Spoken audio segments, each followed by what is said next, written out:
এই জন্য র্যালির মাধ্যমে এই দিনটিকে আমরা স্মরণ করে রাখতে চাই। এই দিবসকে আমরা অশনি সংকেত হিসেবে তুলে ধরতে চাই, যারা স্বৈর শাসনের স্বপ্ন দেখে তাদের জন্য।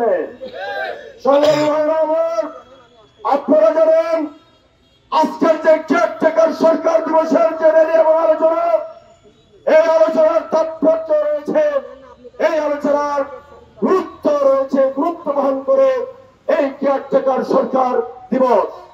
সংগ্রামী ভাইরা আমার, আপনারা ইতিমধ্যে জেনেছেন এই কেয়ারটেকার সরকারের রূপকার হচ্ছে জামাত ইসলামী বাংলাদেশের তৎকালীন আমির ভাষা সৈনিক অধ্যাপক গোলাম আজম।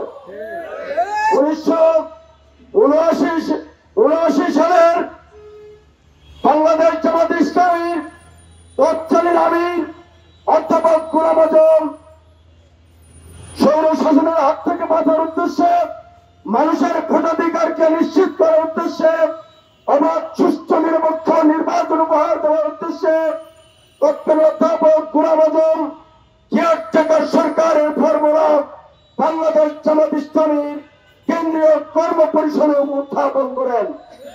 কেন্দ্রীয় কর্ম পরিষদ বাংলাদেশ জামাত ইসলামী সর্বসম্মতিক্রমে এই কেয়ারটেকার সরকার ফর্মুলার অনুমোদন দিয়েছে। তখন এই দেশে স্বৈরাচার এরশাদ এই দেশের জনগণের ঘাড়ের উপরে চেপে বসছিল।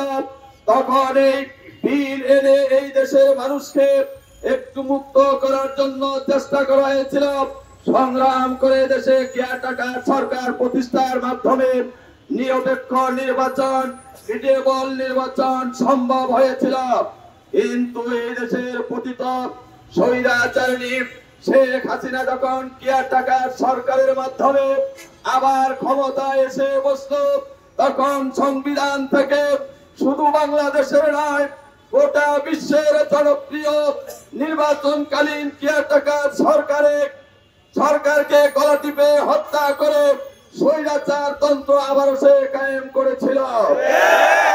6 ডিসেম্বর যেভাবে তৎকালীন স্বৈরাচার এরশাদকে পতন করে বাংলাদেশে একটি কেয়ারটেকার সরকার প্রতিষ্ঠা করা হয়েছিল, এই 5ই আগস্ট পতিত স্বৈরাচার শেখ হাসিনাকে এই দেশ থেকে বিতাড়িত করা হয়েছে। একটি মধ্যবর্তী সরকার বর্তমানে প্রতিষ্ঠিত আছে। আমরা বর্তমানে সরকারকে বলতে চাই, আপনারা দ্রুত বিভিন্ন বিষয়ে সংস্কার সাধন করে আবারও কেয়ারটেকার সরকার সংবিধানে সন্নিবেশন করে একটি নির্বাচন দিয়ে এই দেশের মানুষকে মুক্ত করবেন, মুক্ত রাস্তা দেখাবেন, এটা আপনাদের প্রতি আহ্বান।